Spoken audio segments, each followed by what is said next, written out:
អាកាំង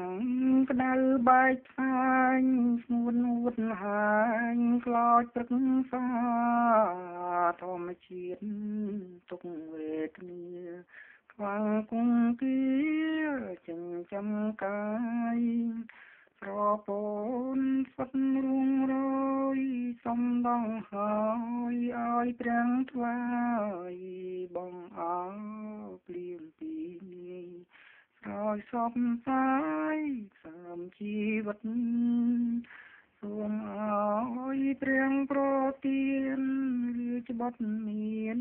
នាងហត្ថរិទ្ធសូមភ្លៀងបានភ្លៀងពិតទឹកអមរត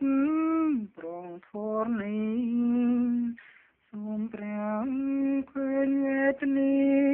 ទុកនាងមករួមក្នុងព្រៃមរឹកថ្លៃបងបាំងស្អីបាំងតាផង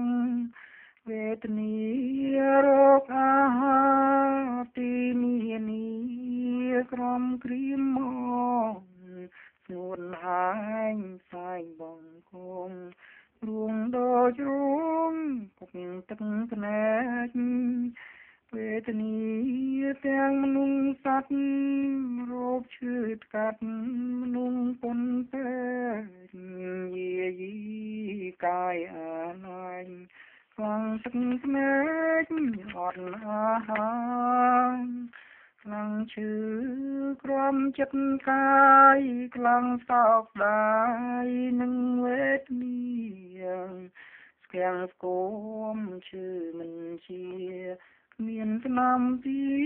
ព្យាបាលបានជំងឺជឿក្នុងចិត្តឲ្យជីវិតខ្វាំងសុខសាន្តធ្វើស្រែទឹកមិនមានធ្វើព្រៃព្រៀនសត្វក៏អងទាំងសត្វទាំងព្រឹក្សាទាំងប្រជាចិត្តក្រៀមក្រងទ្រង់អើយព្រួយស្រណងសូមសង្គ្រោះព្រះលោកជួយក្នុងចិត្តសូមទាំងផ្សងព្រះคุ้មគ្រ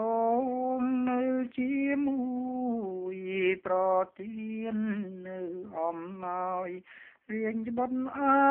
យរៀងការពារសូមទ្រង់ប្រមាលមើលរៀងត្រូវខ្លាចទុកខាសូមស្ដេចយាងមកណារាំងសា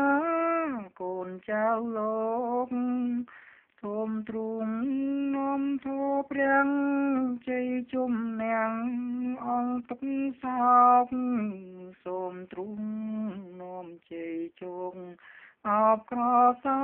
បរៀងនឹងកាយសូមទ្រង់យាងមកប្រងនាំភ្លៀងស្រង់ស្រោចសពដីព្រឹកសា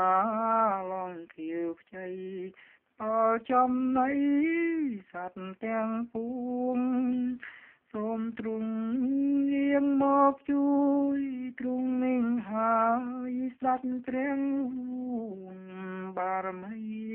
ដូចពេញត្បូងលុបឃុំក្រ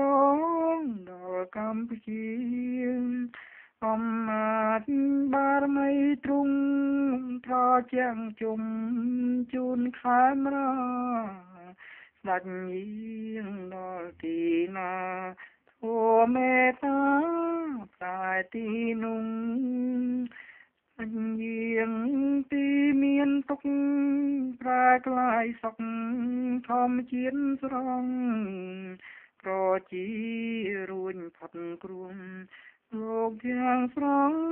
ជីវិតថ្មីនាងហត្ថរិទ្ធស្ដេចខ្មែរខ្លាំងឡើងគេក្នុងលោកីរិទ្ធីព្រះបារមីហុំទាំងបី